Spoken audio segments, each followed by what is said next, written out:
हर हर महादेव दोस्तों। श्री सूत जी बोले, शौनक सुनो, मैं तुम्हारे सामने एक अन्य गोपनीय कथा का वर्णन करूंगा, क्योंकि तुम शिव भक्तों में अग्रगण्य व वेद वेत्ताओं में श्रेष्ठ हो।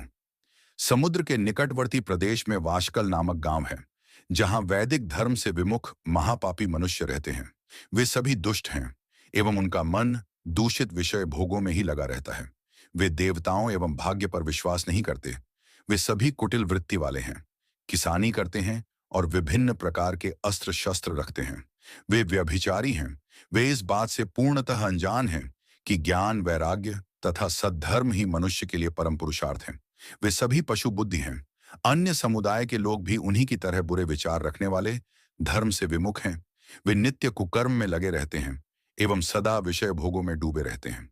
वहां की स्त्रियां भी बुरे स्वभाव की, स्वेच्छाचारिणी, पाप में डूबी, कुटिल सोच वाली और व्यभिचारिणी हैं। वे सभी सद्व्यवहार तथा सदाचार से सर्वथा शून्य हैं। वहां सिर्फ दुष्टों का निवास है। वाशकल नामक गांव में बिंदुक नाम का एक ब्राह्मण रहता था।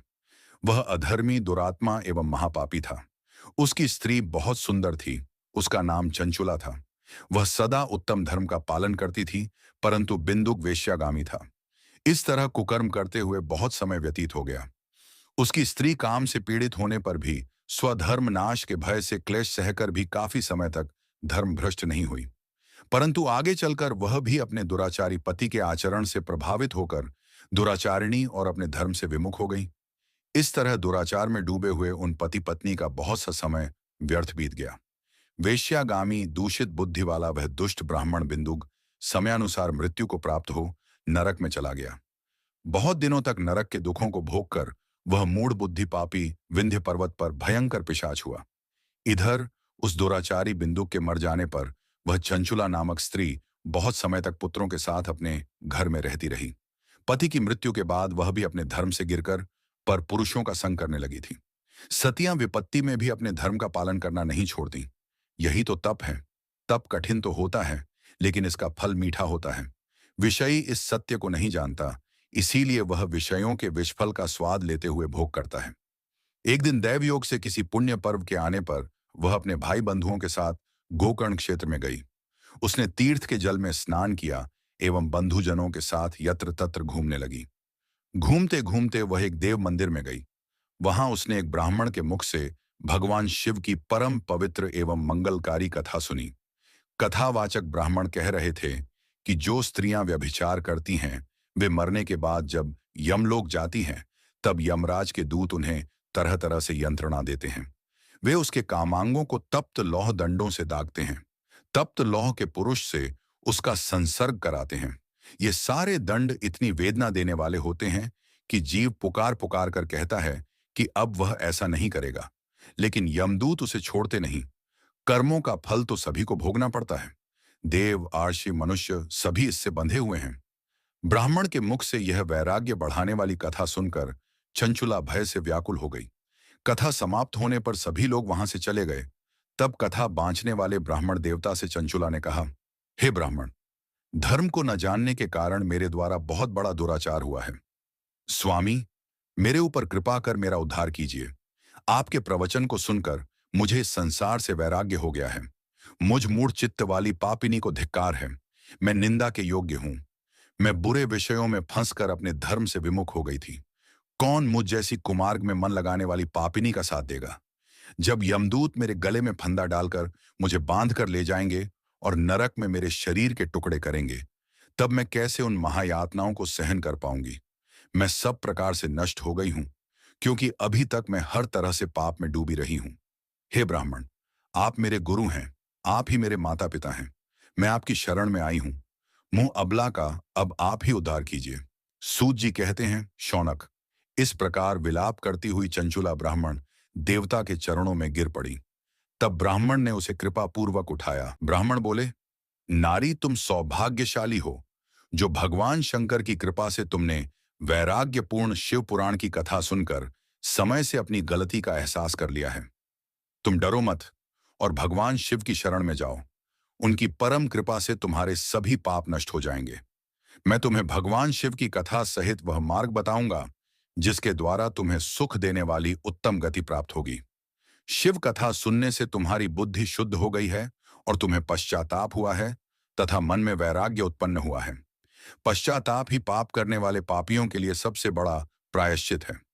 पश्चाताप ही पापों का शोधक है। इससे ही पापों की शुद्धि होती है। सत्पुरुषों के अनुसार पापों की शुद्धि के लिए प्रायश्चित पश्चाताप से ही संपन्न होता है। जो मनुष्य अपने कुकर्म के लिए पश्चाताप नहीं करता, वह उत्तम गति प्राप्त नहीं करता, परंतु जिसे अपने कुकृत्य पर हार्दिक पश्चाताप होता है, वह अवश्य उत्तम गति का भागीदार होता है। इसमें कोई शक नहीं है। शिव पुराण की कथा सुनने से चित्त की शुद्धि एवं मन निर्मल हो जाता है। शुद्ध चित्त में ही भगवान शिव व पार्वती का वास होता है। वह शुद्ध आत्मा पुरुष सदाशिव के पद को प्राप्त होता है। इस कथा का श्रवण सभी मनुष्यों के लिए कल्याणकारी है, अतः इसकी आराधना व सेवा करनी चाहिए। यह कथा भव बंधन रूपी रोग का नाश करने वाली है। भगवान शिव की कथा सुनकर हृदय में उसका मनन करना चाहिए। इससे चित्त की शुद्धि होती है। चित्त शुद्धि होने से ज्ञान और वैराग्य के साथ महेश्वर की भक्ति निश्चय ही प्रकट होती है तथा उनके अनुग्रह से दिव्य मुक्ति प्राप्त होती है। जो मनुष्य माया के प्रति आसक्त है, वह इस संसार बंधन से मुक्त नहीं हो पाता। हे ब्राह्मण पत्नी, तुम अन्य विषयों से अपने मन को हटाकर भगवान शंकर की इस परम पावन कथा को सुनो। इससे तुम्हारे चित्त की शुद्धि होगी और तुम्हें मोक्ष की प्राप्ति होगी। जो मनुष्य निर्मल हृदय से भगवान शिव के चरणों का चिंतन करता है, उसकी एक ही जन्म में मुक्ति हो जाती है। सूत जी कहते हैं, शौनक। यह कहकर वे ब्राह्मण चुप हो गए। उनका हृदय करुणा से भर गया। वे ध्यान में मग्न हो गए। ब्राह्मण का उक्त उपदेश सुनकर छंचुला के नेत्रों में आनंद के आंसू छलक आए। वह हर्ष भरे हृदय से ब्राह्मण देवता के चरणों में गिर गई और हाथ जोड़कर बोली, मैं कृतार्थ हो गई। हे ब्राह्मण, शिव भक्तों में श्रेष्ठ स्वामिन आप धन्य हैं। आप परमार्थदर्शी हैं और सदा परोपकार में लगे रहते हैं। साधो, मैं नरक के समुद्र में गिर रही हूं। कृपा कर मेरा उद्धार कीजिए। जिस पौराणिक व अमृत के समान सुंदर शिव पुराण कथा की बात आपने की है, उसे सुनकर ही मेरे मन में वैराग्य उत्पन्न हुआ है।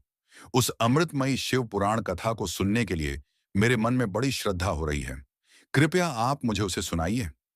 सूत जी कहते हैं, शिव पुराण की कथा सुनने की इच्छा मन में लिए हुए चंचुला उन ब्राह्मण देवता की सेवा में वहीं रहने लगी। उस गोकर्ण नामक महाक्षेत्र में उन ब्राह्मण देवता के मुख से चंचुला शिव पुराण की भक्ति, ज्ञान और वैराग्य बढ़ाने वाली और मुक्ति देने वाली परम उत्तम कथा सुनकर कृतार्थ हुई। उसका चित्त शुद्ध हो गया। वह अपने हृदय में शिव के सगुण रूप का चिंतन करने लगी। वह सदैव शिव के सच्चिदानंदमय स्वरूप का स्मरण करती थी। तत्पश्चात अपना समय पूर्ण होने पर चंचुला ने बिना किसी कष्ट के अपना शरीर त्याग दिया। उसे लेने के लिए एक दिव्य विमान वहां पहुंचा। यह विमान शोभा साधनों से सजा था एवं शिवगणों से सुशोभित था। चंचुला विमान से शिवपुरी पहुंची। उसके सारे पाप धुल गए। वह दिव्यांगना हो गई। वह गौरांगी देवी मस्तक पर अर्धचंद्र का मुकुट व अन्य दिव्य आभूषण पहने शिवपुरी पहुंची। वहां उसने सनातन देवता त्रिनेत्रधारी महादेव शिव को देखा। सभी देवता उनकी सेवा में भक्तिभाव से उपस्थित थे।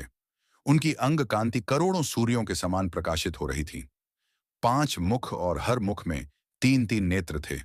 मस्तक पर अर्धचंद्राकार मुकुट शोभायमान हो रहा था। कंठ में नील चिन्ह था। उनके साथ में देवी गौरी विराजमान थीं, जो विद्युत पुंज के समान प्रकाशित हो रही थीं। महादेव जी की कांति कपूर के समान गौर थी। उनके शरीर पर श्वेत वस्त्र थे तथा शरीर श्वेत भस्म से युक्त था। इस प्रकार भगवान शिव के परम उज्ज्वल रूप के दर्शन कर छंचुला बहुत प्रसन्न हुई। उसने भगवान को बारंबार प्रणाम किया और हाथ जोड़कर प्रेम, आनंद और संतोष से युक्त हो विनीत भाव से खड़ी हो गई। उसके नेत्रों से आनंद आश्रुओं की धारा बहने लगी। भगवान शंकर व भगवती गौरी उमा ने करुणा के साथ सौम्य दृष्टि से देखकर चंचुला को अपने पास बुलाया। गौरी उमा ने उसे प्रेम पूर्वक अपनी सखी बना लिया। चंचुला सुखपूर्वक भगवान शिव के धाम में उमा देवी की सखी के रूप में निवास करने लगी। सूत जी बोले, शौनक, एक दिन चंचुला आनंद में मग्न उमा देवी के पास गई और दोनों हाथ जोड़कर उनकी स्तुति करने लगी। चंचुला बोली, हे गिरिराज नंदिनी, स्कंद माता, उमा, आप सभी मनुष्यों एवं देवताओं द्वारा पूज्य तथा समस्त सुखों को देने वाली हैं। आप शंभु प्रिया हैं। आप ही सगुणा और निर्गुणा हैं। है सच्चिदानंद स्वरूपिणी। आप ही प्रकृति की पोषक हैं। हे माता, आप ही संसार की सृष्टि, पालन और संहार करने वाली हैं। आप ही ब्रह्मा, विष्णु और महेश को उत्तम प्रतिष्ठा देने वाली परम शक्ति हैं। सूत जी कहते हैं, शौनक, सदगति प्राप्त चंचुला इस प्रकार देवी की स्तुति कर शांत हो गई। उसकी आंखों में प्रेम के आंसू उमड़ आए। तब शंकर प्रिया भक्त वत्सला उमा देवी ने बड़े प्रेम से चंचुला को चुप कराते हुए कहा, सखी चंचुला, मैं तुम्हारी स्तुति से प्रसन्न हूं। बोलो, क्या वर मांगती हो? चंचुला बोली, हे गिरिराज कुमारी, मेरे पति बिंदुक इस समय कहाँ हैं? उनकी कैसी गति हुई है? मुझे बताइए और कुछ ऐसा उपाय कीजिए ताकि हम फिर से मिल सकें। हे महादेवी, मेरे पति एक शूद्र जाति वेश्या के प्रति आसक्त थे और पाप में ही डूबे रहते थे। गिरिजा बोली, बेटी, तुम्हारा पति बिंदुक बड़ा पापी था। उसका अंत बड़ा भयानक हुआ। वेश्या का उपभोग करने के कारण वह मूर्ख नरक में अनेक वर्षों तक अनेक प्रकार के दुख भोग कर अब शेष पाप को भोगने के लिए विंध्य पर्वत पर पिशाच की योनि में रह रहा है। वह दुष्ट वहीं वायु पीकर रहता है और सब प्रकार के कष्ट सहता है। सूत जी कहते हैं, शौनक, गौरी देवी की यह बात सुनकर चंचुला अत्यंत दुखी हो गई। फिर मन को किसी तरह स्थिर करती हुई दुखी हृदय से मां गौरी से उसने एक बार फिर पूछा, हे महादेवी, मुझ पर कृपा कीजिए और मेरे पापी पति का अब उद्धार कर दीजिए। कृपा करके मुझे वह उपाय बताइए जिससे मेरे पति को उत्तम गति प्राप्त हो सके। गौरी देवी ने कहा, यदि तुम्हारा पति बिंदुक शिव पुराण की पुण्यमयी उत्तम कथा सुने तो वह इस दुर्गति को पार करके उत्तम गति का भागी हो सकता है। अमृत के समान मधुर गौरी देवी का यह वचन सुनकर चंचुला ने दोनों हाथ जोड़कर मस्तक झुकाकर उन्हें बारंबार प्रणाम किया तथा प्रार्थना की कि मेरे पति को शिव पुराण सुनाने की व्यवस्था कीजिए। ब्राह्मण पत्नी चंचुला के बार बार प्रार्थना करने पर शिव प्रिया गौरी देवी ने भगवान शिव की महिमा का गान करने वाले गंधर्वराज तुम्बुरो को बुलाकर कहा, तुम्बुरो, तुम्हारी भगवान शिव में प्रीति है। तुम मेरे मन की सभी बातें जानकर मेरे कार्यों को सिद्ध करते हो। तुम मेरी इस सखी के साथ विंध्य पर जाओ। वहां एक महाघोर और भयंकर पिशाच रहता है। पूर्व जन्म में वह पिशाच बिंदुक नामक ब्राह्मण मेरी इस सखी चंचुला का पति था। वह वेश्यागामी हो गया। उसने स्नान संध्या आदि नित्य कर्म छोड़ दिए। क्रोध के कारण उसकी बुद्धि भ्रष्ट हो गई। दुर्जनों से उसकी मित्रता तथा सज्जनों से द्वेष बढ़ गया था। वह अस्त्र शस्त्र से हिंसा करता, लोगों को सताता और उनके घरों में आग लगा देता था। चांडालों से दोस्ती करता, वो रोज वेश्या के पास जाता था। पत्नी को त्याग कर दुष्ट लोगों से दोस्ती कर उन्हीं के संपर्क में रहता था। वह मृत्यु तक दुराचार में फंसा रहा। मृत्यु के बाद उसे पापियों के भोग स्थान यमपुर ले जाया गया। वहां घोर नरकों को सहकर इस समय वह विंध्य पर्वत पर पिशाच बनकर रह रहा है और पापों का फल भोग रहा है। तुम उसके सामने परम पुण्यमयी, पापों का नाश करने वाली शिव पुराण की दिव्य कथा का प्रवचन करो। इस कथा को सुनने से उसका हृदय सभी पापों से मुक्त होकर शुद्ध हो जाएगा और वह प्रेत योनि से मुक्त हो जाएगा। दुर्गति से मुक्त होने पर उस बिंदुक नामक पिशाच को विमान पर बिठाकर तुम भगवान शिव के पास ले आना। सूत जी कहते हैं, शौनक, मां उमा का आदेश पाकर गंधर्वराज तुम्बुरो प्रसन्नता पूर्वक अपने भाग्य की सराहना करते हुए चंचुला को साथ लेकर विमान से पिशाच के निवास स्थान विंध्य पर्वत गया। वहां पहुंचकर उसने उस विकराल आकृति वाले पिशाच को देखा। उसका शरीर विशाल था, उसकी ठोड़ी बड़ी थी। वह कभी हंसता, कभी रोता और कभी उछलता था। महाबली तुम्बुरो ने बिंदुक नामक पिशाच को पाशों से बांध लिया। उसके पश्चात तुम्बुरो ने शिव पुराण की कथा बांचने के लिए स्थान तलाश कर मंडप की रचना की।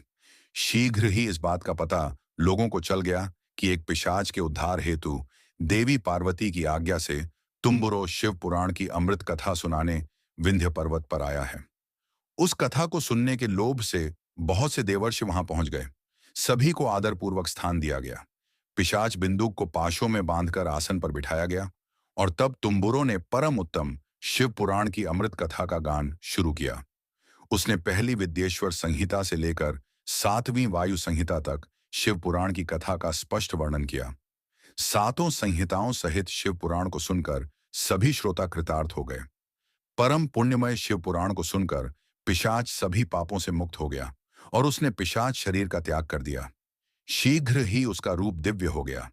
उसका शरीर गौर वर्ण का हो गया। शरीर पर श्वेत वस्त्र एवं पुरुषों के आभूषण आ गए।